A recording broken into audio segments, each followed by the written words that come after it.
nécessité au départ de montrer aux agriculteurs ce qu'on faisait réellement dans nos labos de recherche et de le mettre à disposition des agriculteurs. Donc au départ, ce qu'on a fait, c'est qu'on a créé ce qu'on a appelé les premières portes ouvertes, c'est-à-dire qu'on a dit on va ouvrir justement ces labos de recherche pour les agriculteurs pour qu'ils identifient ce qui se fait dans nos laboratoires.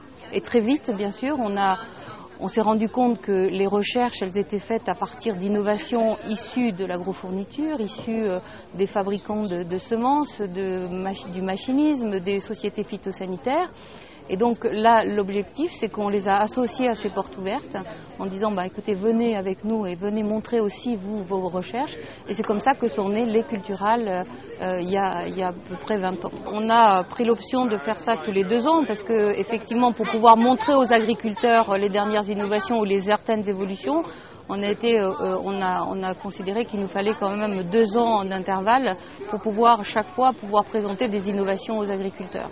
Dans un premier temps, on était plutôt dans une logique de production et élaboration de rendement. Ensuite est venue la logique, on était plutôt dans une logique où il fallait produire mais en raisonnant les intrants. Ensuite, si vous voulez, on a beaucoup évolué sur la qualité de la production.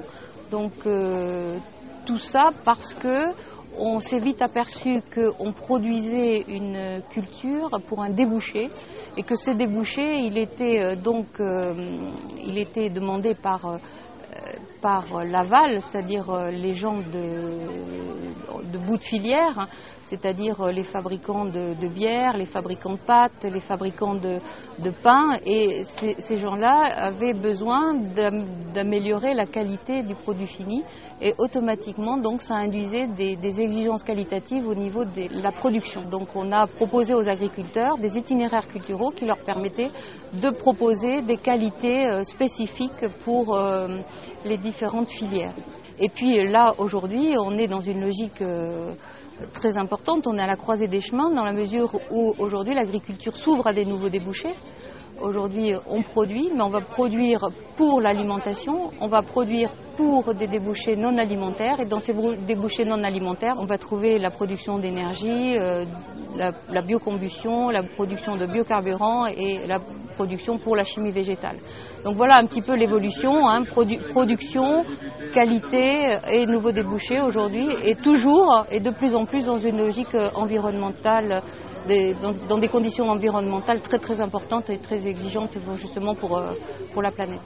Pour l'agriculteur aujourd'hui, c'est justement continuer à produire, mais continuer à produire en préservant son capital de production qui est la terre, et en manageant son capital terre. Ça veut dire qu'il faut qu'il utilise les meilleures techniques et qu'il utilise les techniques culturelles les plus appropriées en utilisant aujourd'hui des outils qui sont mis à disposition par l'Institut, par exemple, des modèles qui lui permettent de mettre la bonne dose au bon moment et au bon endroit.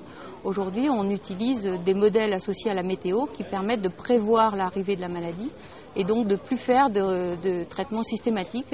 C'est des économies de produits phytosanitaires mis sur la culture, c'est aussi des économies d'énergie puisqu'il ne sort pas son tracteur, c'est des économies d'énergie puisqu'il ne tasse pas non plus son sol. Donc voilà, tout est bon, pour l'environnement. Et les nouvelles technologies aujourd'hui associées à la volonté de produire, c'est bien sûr l'alternative de demain.